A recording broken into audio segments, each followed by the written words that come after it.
한국 사람들은 도무지 이해할 수가 없어요. 이러니 모두 한국 하는 거죠. 여기 한국에 대해 취재하다가 경악을 금치 못하는 BBC 기자가 있는데요. 대체 이 BBC 기자에게 무슨 일이 일어난 걸까요? 오늘의 사연 들어보도록 하겠습니다. 사연 시작하기에 앞서 구독 버튼 한 번만 꾹 눌러주세요. 안녕하세요. 저는 BBC에서 기자로 일하고 있는 소피 라웬스입니다. 이곳 영국뿐만 아니라 전 세계적으로 한류 열풍이 불고 있다는 것을 실감하고 있는데요. 영국 BBC 내부에서도 한국에 관한 특집 기사와 취재에 관한 미팅이 빈번하게 발생하는 것을 몸소 체험하고 있습니다. 동료들이 점심 식사나 저녁 약속 장소로 한국 음식을 먹을 수 있는 코리안 레스토랑에서 즐거운 시간을 보냈다는 얘기도 자주 들을 수 있어요. 게다가 런던 거리에서 BTS의 노래가 흘러나오고 많은 영국인들이 한국 드라마에 푹 빠져있는 모습을 보면서 정말 한국 문화가 대단하다는 생각이 들었습니다. 그렇게 한국에 대한 특집 기사에 대해서 구상하고 있던 어느 날 갑자기 할머니로부터 할아버지께서 위독하시다는 연락을 받았어요. 저는 마음이 무거워진 채로 병원으로 향했죠. 할아버지의 병실에 들어서자 침대에 누워 계신 모습이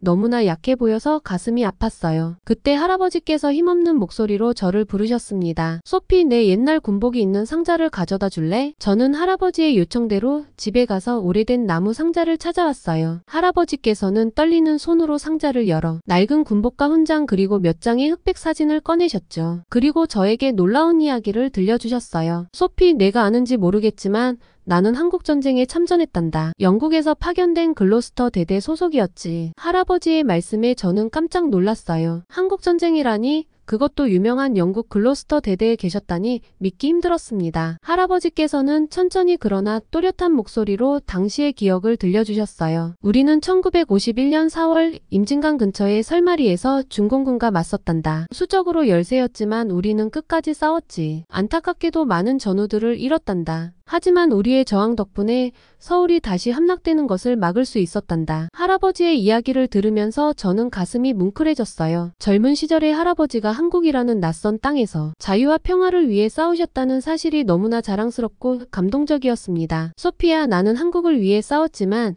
정작 한 번도 평화로운 한국의 모습을 보지 못했단다. 내가 대신 가서 봐줬으면 좋겠구나. 지금의 한국이 어떤 모습인지 알고 싶어. 할아버지의 말씀에 저는 결심했어요. 꼭 한국에 가서 현재의 모습을 직접 보고 할아버지께 들려드리겠다고요. 그리고 더 나아가 BBC 기자로서 한국의 모습을 누구보다도 먼저 취재하고 싶다는 욕심도 생겼습니다. 그렇게 저는 한국행 비행기에 몸을 실었어요. 비행기 안에서 할아버지께서 보여주신 옛 사진들을 보며 한국에 대해서 생각해 보았답니다. 전쟁으로 폐허가 된 한국은 지금 전 세계적으로 K-팝, K-드라마, K-뷰티, K-푸드 등의 한류 열풍으로 가장 주목을 받는 나라가 되었는데 실제로 한국을 방문하게 된다니 궁금하기도 하고 설레기도 했어요. 그러한 생각 와중에 드디어 한국에 도착했어요. 인천공항에 발을 디딘 순간 저는 그 규모와 시설에 두 눈이 휘둥그레졌답니다. 이곳이 정말 공항이 맞나 싶을 정도로 현대적이고 깨끗했거든요. 전 세계 어떤 공항도 인천공항의 규모와 시설에 비교가 안 될 정도였죠. 공항 내부는 마치 미래에 온 것 같은 느낌이었습니다. 자동화된 체크인 시스템, 생체인식 출입국 심사대,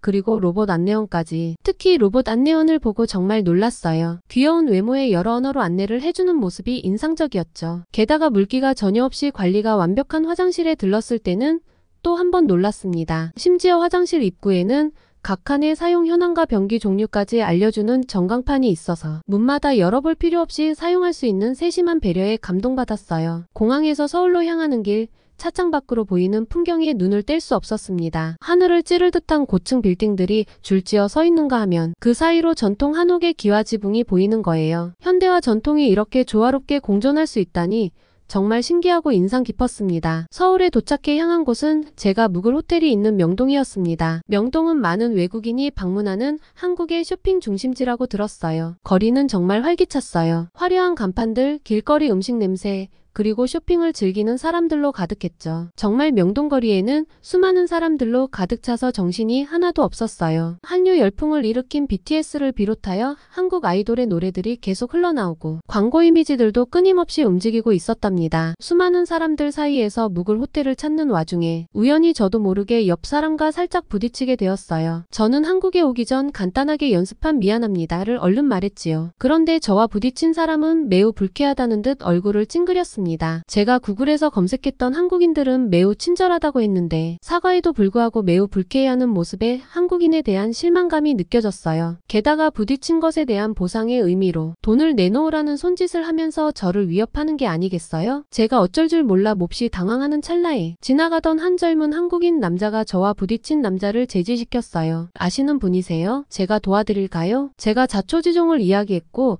젊은 한국인 남자는 부딪힌 남자에게 얘기했지만 이상한 언어로 말하면서 계속 불쾌함을 보이다가 어디론가 슬쩍 가버렸답니다. 저 사람 한국 사람이 아니라 중국인 관광객이에요. 젊은 한국인 남자가 설명해줬어요. 그러고 보니 부딪힌 남자 입에서 나온 이상한 언어가 바로 중국말이었답니다. 제가 중국인을 한국인으로 오해했던 거예요. 이 해프닝을 통해 저는 한국인들의 친절함을 진정 느낄 수 있었습니다. 저는 젊은 한국인 남자에게 제가 묵을 호텔 위치를 물어봤어요. 그는 자신이 가던 길의 반대 방향임에도 불구하고 호텔 앞까지 직접 안내해 주었고 심지어 연락처까지 알려주면서 한국 여행 중 어려움이 있으면 연락하라고 했어요. 한국 사람들은 처음에 수줍음이 많으면서 조금 부끄러워하는 소극적인 모습으로 시작하지만 결과적으로 그 어떤 나라의 사람보다도 친절하고 자세히 도움을 주는 사람들이라는 구글 검색의 내용이 하나도 틀린 것이 없었답니다. 다음날 저는 파주에 위치한 영국군 설마리 전투 추모공원을 맨 처음 방문했어요. 이곳은 할아버지께서 참전하셨던 곳이기도 하죠. 추모공원에 도착하자 숙연한 마음이 들었습니다. 공원 입구에는 영국군 참전용사들의 이름이 새겨진 기념비가 있었고 기념비를 손으로 어루만져 보니 가슴이 뭉클해졌습니다. 이곳에서 할아버지와 그의 전우들이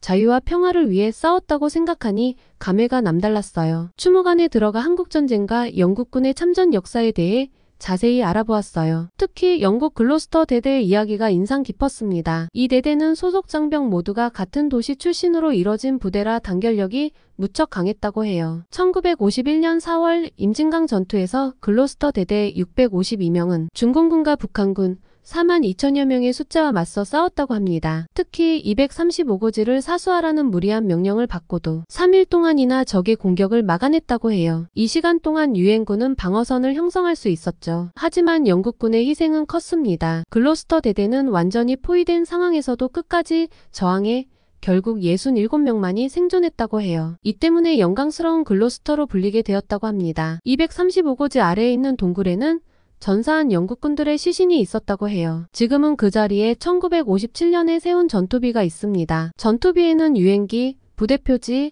한글과 영문으로 된 전투 전기가 새겨져 있었어요. 이곳을 둘러보며 할아버지와 그의 전우들의 용기와 희생에 대해 깊이 생각하게 되었습니다. 그들의 희생 덕분에 오늘날의 한국이 있다는 것을 실감할 수 있었어요. 파주에서 서울로 돌아오는 길에 한국의 대중교통을 이용해 봤어요. 버스와 지하철 시스템이 얼마나 체계적이고 편리한지 놀라웠습니다. 특히 버스 정류장의 전광판에 실시간으로 버스 도착 정보가 뜨는 걸 보고 감탄했어요. 이건 영국에서는 상상도 할 수 없는 일이죠. 게다가 지하철을 탔을 때는 또 한 번 놀랐습니다. 모든 역에 스크린도어가 설치되어 있어 안전했고 열차 내부도 무척 깨끗했어요. 그런데 더욱 놀라웠던 건 사람들이 아무렇지 않게 핸드폰을 사용한다는 거였죠. 영국에서는 소매치기가 무서워 공공장소에서 핸드폰을 잘 안 꺼내는데 말이에요. 아무 곳에서나 편안하게 핸드폰을 꺼내서 사용할 수 있다는 점이 너무나도 부러웠답니다. 택시를 탔을 때도 편리함을 느꼈습니다. 카카오 택시라는 앱으로 쉽게 택시를 호출할 수 있었고 목적지까지 가는 동안 운전기사님과 이야기를 나누며 한국에 대해 더 많이 알 수 있었어요. 특히 현금을 소지할 필요 없는 카드 결제가 너무나 편리해서 놀랐습니다. 파주 다음으로 제가 향한 곳은 인사동이었습니다. 이곳에서 한국의 전통 문화와 예술을 체험할 수 있다고 들었거든요. 좁은 골목길을 걸으며 전통 공예품 가게들을 구경했어요. 도자기, 한복, 한지, 공예품 등 정말 다양했습니다. 특히 인상 깊었던 건 전통차를 마실 수 있는 찻집이었어요. 한옥을 개조한 찻집에서 전통차를 마시며 잠시 쉬어갔는데 그 고요하고 평화로운 분위기가 너무 좋았습니다. 바쁘게 돌아가는 서울 도심 한가운데 이런 조용한 공간이 있다는 게 신기했어요. 인사동에서도 인천공항에서 서울로 오는 길에 보았던 현대와 전통의 조화를 느낄 수 있었죠. 전통 가옥들 사이로 현대적인 갤러리와 카페들이 들어서 있었거든요. 이런 모습이 한국의 매력이 아닐까 싶었습니다. 과거를 온전히 보존하는 것이 아니라 현대와 조화롭게 융합시키는 모습이 인상적이었어요. 서울을 돌아다니면서 저를 경악하게 했던 것은 화장실이었습니다. 길거리에 있어 누구나 사용할 수 있는 공중화장실인데도 무척 깨끗하더라고요. 휴지는 물론이고 비누까지 구비되어 있어서 놀랐어요. 이것 또한 영국에서는 상상도 할 수 없는 일이죠. 게다가 대부분의 화장실이 무료로 개방되어 있다는 점도 인상적이었습니다. 런던에서는 화장실을 이용하려면 돈을 내야 하는 경우가 많거든요. 이런 점들이 한국의 높은 시민의식과 공공서비스 수준을 보여주는 것 같았어요. 인천공항에서 봤던 것처럼 서울의 공중화장실에도 화장실 사용 현황판을 볼 수 있었답니다. 역시 어느 칸이 비어있는지 어떤 종류의 변기가 있는지 한눈에 알 수 있었죠. 게다가 너무나도 청결하고 깨끗하게 관리된 상태에 한국은 정말 살기 좋은 나라라는 것을 실감할 수 있었어요. 저녁에는 호텔에서 한국의 유명한 배달 문화를 경험해봤어요. 스마트폰 앱으로 음식을 주문하니 30분도 안 돼서 따뜻한 음식이 배달되더라고요. 아침, 점심, 저녁은 물론 심지어 야식까지 다양한 종류의 음식을 쉽게 주문할 수 있다는 게 정말 신기했습니다. 배달 음식을 먹으면서 창밖을 내다보니 밤 11시가 넘은 시간인데도 거리에 사람들이 많았어요. 특히 여성들이 혼자 걸어다니는 모습이 인상적이었습니다. 영국에서는 늦은 밤에 여성이 혼자 돌아다니기 무서워하는데 말이에요. 많은 사람들이 늦은 시간임에도 핸드폰을 보고 통화하거나 이어폰을 끼고 음악을 들으며 소매치기 걱정 없이 편안하게 돌아다니는 모습을 보고 호기심에 저도 밖으로 나가봤어요. 거리 곳곳에 CCTV가 설치되어 있고 가로등도 밝게 켜져 있어 안전하다는 느낌이 들었습니다. 경찰서와 파출소도 자주 보여서 더욱 안심이 되더라고요. 게다가 늦은 밤인데도 거리 곳곳에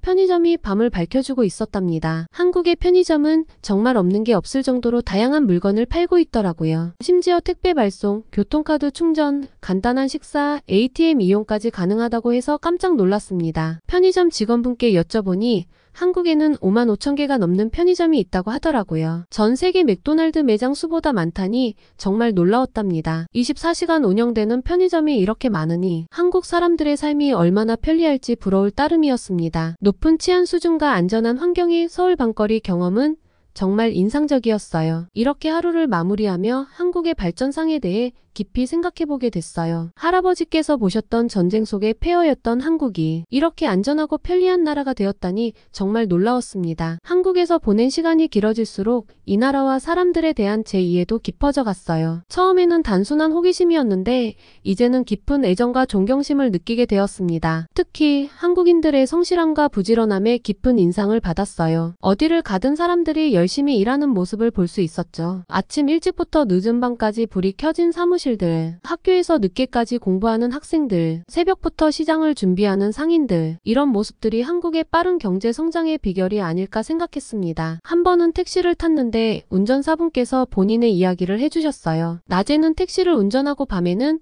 온라인 강의로 새로운 기술을 배운다고 했습니다. 그분의 열정과 노력하는 모습에 정말 감동을 받았어요. 이런 근면성은 한국의 교육 문화와도 깊은 관련이 있어 보였죠. 한국인들의 교육열은 정말 대단했습니다. 한 번은 늦은 밤에 학원가를 지나갔는데 불이 환하게 켜진 채 공부하는 학생들로 가득했어요. 처음에는 좀 과하다는 생각도 들었지만 이런 노력이 한국의 발전을 이끌어왔다는 걸 이해하게 됐습니다. 특히 인상 깊었던 건 어른들의 평생 학습에 대한 열정이었어요. 한 카페에서 중년 여성분들이 영어 스터디를 하는 모습을 봤는데 나이에 상관없이 배움에 대한 열정을 가진 모습이 멋져 보였습니다. 이런 교육열은 한국의 경제 성장과 발전에 큰 영향을 미쳤을 거예요. 높은 교육 수준은 기술 혁신과 생산성 향상으로 이어졌을 테니까요. 실제로 한국의 IT 기술이나 조선, 자동차 산업 등이 세계적인 수준에 이른 것도 이런 배경이 있어서가 아닐까 생각했습니다. 한국인들의 또 다른 특징으로 뛰어난 단결력을 들 수 있을 것 같아요. 이는 한국의 역사와 깊은 관련이 있어 보였습니다. 외세의 침략과 전쟁 등 수많은 위기를 겪으면서 단결해야 살아남을 수 있다는 교훈을 얻은 것 같았어요. 2002년 월드컵 때의 붉은 악마의 응원을 유튜브로 본 적이 있는데 그때 보여준 한국인들의 단결력은 정말 대단했죠. 온 나라가 하나가 되어 응원하는 모습이 인상적이었어요. 코로나19 대유행 시기에 한국인들이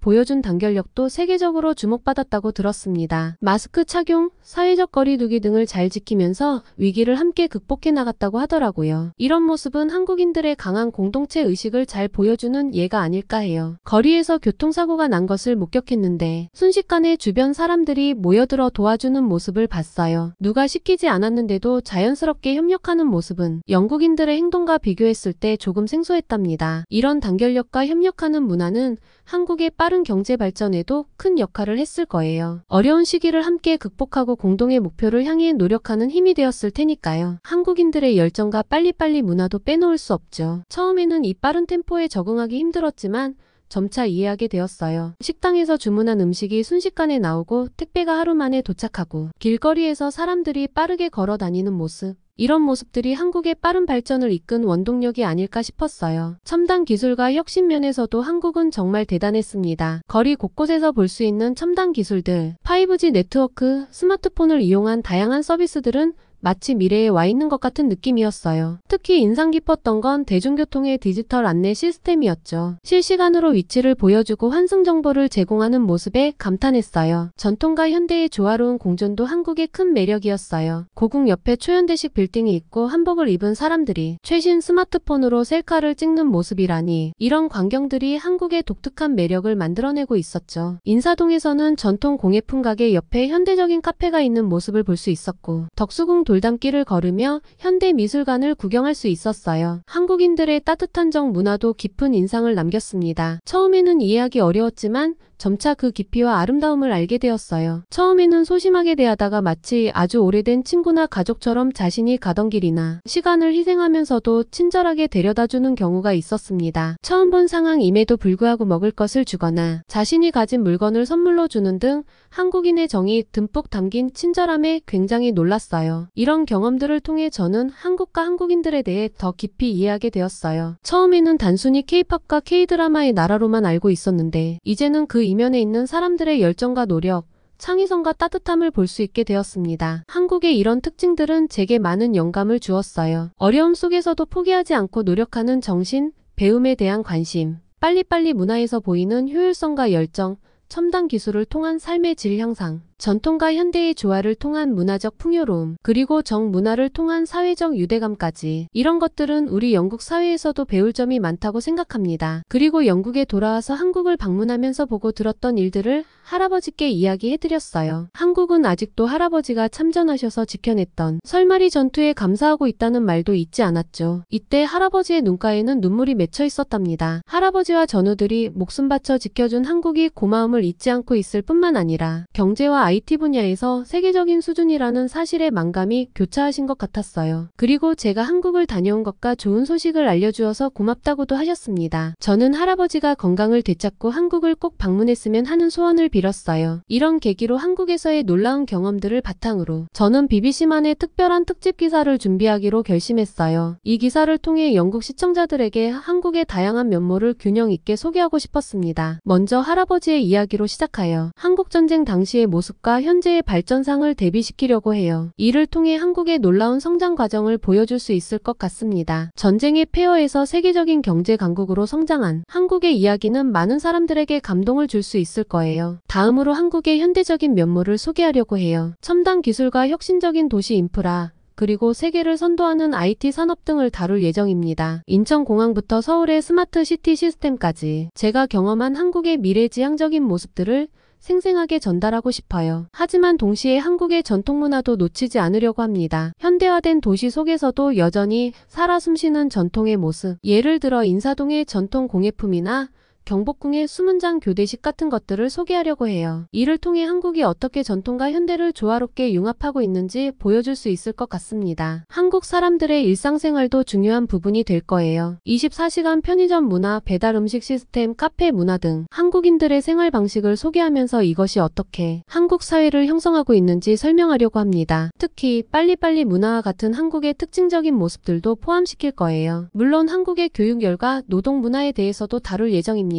이는 한국의 발전을 이끈 원동력이면서 동시에 사회적 문제를 야기하는 요인이기도 하죠. 이런 양면성을 균형 있게 보여주고 싶어요. 한국의 대중문화도 빼놓을 수 없는 부분이에요. K-팝, K-드라마 등 한류 콘텐츠의 세계적 인기와 그 이면의 이야기들을 다룰 예정입니다. 이를 통해 한국 문화가 어떻게 세계인들의 마음을 사로잡고 있는지 보여줄 수 있을 것 같아요. 마지막으로 한국인들의 정문화와 공동체 의식에 대해 이야기하려고 합니다. 이는 제가 한국에서 가장 깊은 인상을 받은 부분이에요.